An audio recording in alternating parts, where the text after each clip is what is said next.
আমি 17 বছর যাবৎ প্রবাস জীবনে আছি।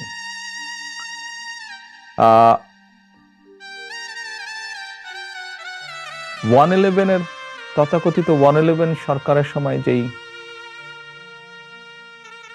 শারীরিক নির্যাতন আমার উপরে হয়েছিল, তারপরে চিকিৎসার জন্য আমি এই দেশে আসি। আমি যখন এখানে আসি, আমার ভাইকে আমি রেখে এসেছিলাম, ছোট ভাইকে। আমি যখন এই দেশে আসি, আমার সুস্থ মাকে আমি রেখে এসেছিলাম।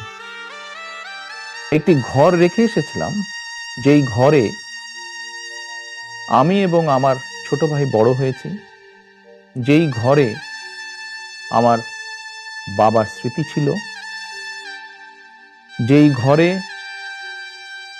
আমাদের দুই ভাইয়ের সন্তানরা জন্মগ্রহণ করেছিল,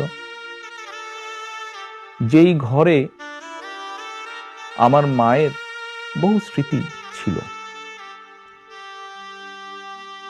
সেই স্মৃতিগুলোকে ভেঙে চুরে ধুলায় মিশিয়ে দেওয়া হয়েছে। যে ভাইকে আমি রেখে এসেছিলাম, সেই ভাই এখন আর নেই। যেই সুস্থ মাকে রেখে এসেছিলাম, সেই সুস্থ মা এখন সুস্থ নেই। শুধু অসুস্থই নন, ওনার উপরে মানসিক এবং শারীরিক নির্যাতনও করা হয়েছে। আমি আমার পরিবারের যেই কাহিনী আপনাদের সামনে তুলে ধরলাম,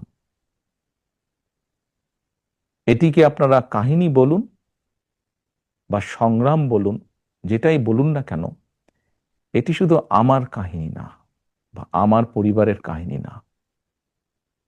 এরকম কাহিনী বাংলাদেশের শত না, হাজার হাজার পরিবারের, বা যেই পরিবারের বাবা, যেই পরিবারের ভাই, যে পরিবারের স্বামী, তার ঘরবাড়ি ধ্বংস করে দেওয়া হয়েছে, হ্যান্ডকাফ পরা অবস্থায় হাসপাতালের বারান্দায় মারা গিয়েছে, তা না হলে হ্যান্ডকাফ পরা অবস্থায় জেলের ভিতরে মারা গিয়েছে,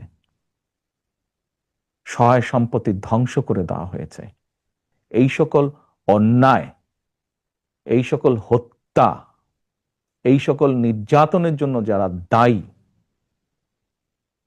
যারা এসবের হুকুম দিয়েছে, তাদের প্রত্যেকের বিচার হতে হবে। এটি প্রতিশোধের